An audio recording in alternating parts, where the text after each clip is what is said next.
Vu du ciel, ce sont des infrastructures imposantes. Des aérodromes conçus dans les années 60 et 70 pour désenclaver un territoire archipélagique. Certains équipements sont aujourd'hui flambant neufs, quand d'autres auraient bien besoin d'un rafraîchissement. Mais alors, quel avenir économique et touristique pour ces installations ?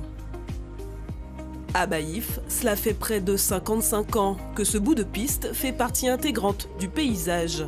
615 mètres d'asphalte, nichés dans un écrin verdoyant. Lui garde toujours un œil sur le ciel. Depuis 8 ans qu'il travaille ici, Alain Ferté le sait, l'activité est en chute libre. Nous sommes environ à 70%. Comparé à avant, on était vraiment vers les 85%. Ça volait beaucoup. Il y a aussi l'essence qui a augmenté. Et puis les pilotes, il y a moins d'avions privés qui arrivent. En 2024, 216 passagers de vol privé ont foulé la piste. Bien loin des 12 000 voyageurs réguliers enregistrés dans les années 70. Aujourd'hui, l'aérodrome sert surtout d'issue de secours en cas d'évacuation sanitaire. La volonté affichée ici, le redynamiser. La douane est basée ici. On a établi d'abord un diagnostic pour voir les forces et faiblesses de cet équipement. Et puis sur la base de ce diagnostic, on s'est rendu compte qu'en fait, il y avait une demande de fret des entreprises qui sont juste à côté. Il y a aussi une demande aussi de personnes qui viennent se soigner au CHBT et qui souhaiteraient arriver plus rapidement en avion, en hélicoptère, pour éviter les embouteillages qu'il y a sur la Grande Terre. Et il y a aussi des patients qui viennent de la Caraïbe aussi, qui pourraient arriver ici directement. Donc l'idée justement, c'est de remettre l'équipement à niveau pour leur permettre d'arriver ici directement, se faire soigner, permettre aux entreprises de faire venir du fret et permettre aussi à des jeunes Guadeloupéens de se former sur la Basse-Terre. Sur les 5 aérodromes de l'archipel, 4 d'entre eux sont gérés par le conseil départemental. Baïf, où nous nous trouvons, Terre de Haut, Eau-Sainte, Marie-Galante et La Désirade. Mais il en reste un qui est aux mains de la municipalité, celui de Saint-François. Ici, l'activité fourmille, baptême de l'air, balade en autogire, parachutisme. L'aérodrome de Saint-François est la première base aéro-loisirs de la Guadeloupe.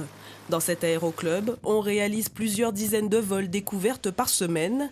Ces 3 amis se préparent pour le grand frisson. Alors, est-ce qu'il y en a une de vous 3 qui s'est décidée à passer devant, peut-être? Eh ben moi, je veux bien. Ouais, ok, ça marche. C'était l'anniversaire d'une de nos amies. Donc on s'est dit que c'était le moyen de lui faire passer un beau moment et de voir la Guadeloupe vue d'en haut. Voilà. Un peu les pétoches. Un petit peu. Mais bon, on a hâte de commencer. On part pour une demi-heure de vol, grand maximum. On va survoler la Pointe des Châteaux, la Désirade, la réserve naturelle de Petite Terre et on rentre sur Saint-François, pareil, par la Pointe des Châteaux et en longeant toute la côte. L'aéroclub possède 3 avions, dont ses 2 aéronefs de voyage. Les engins campent toute l'année sur la piste. Pour le président de la structure, il faut réhabiliter les équipements de l'aérodrome. On a besoin déjà d'une pompe à essence ici, sur le terrain de Saint-François. On aura besoin aussi de hangars. Alors maintenant, il y a les hangars à panneaux solaires, ainsi de suite, parce que pour protéger nos avions, ainsi de suite.